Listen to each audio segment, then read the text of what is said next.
En silence, je cherche l'existence. En silence, je file vers mon essence. En silence, je ressens l'obsolescence. Partir en voyage dans mes pensées. Prendre l'arbre comme point de départ et s'en aller vers de nouvelles contrées. Des textes imagés, des contes délurés, des histoires sordides ou splendides. Je m'en vais dans le vent sentir la puissance des noms et des mots anciens. Pas d'arrogance ni d'insolence, juste l'envie d'un maintien, l'envie d'une novlangue splendide qui aurait du sens. Le silence comme exhalaison, le silence comme une effluve, le silence comme un fleuve. Je pars rejoindre ce fleuve sur lequel tu as été embarqué.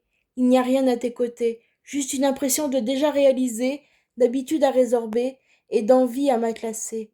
Je suis une et rancune, je suis seule et unique, je ne m'habille que d'un rouge qui t'enfonce dans la honte ou la jalousie, ou la timidité qui t'envahit dès que tu vois un sort à donner, une émotion à exprimer et la joie inaliénable que tu exprimes quand tu écris, récites et racontes des histoires qui se raconteront après ta mort.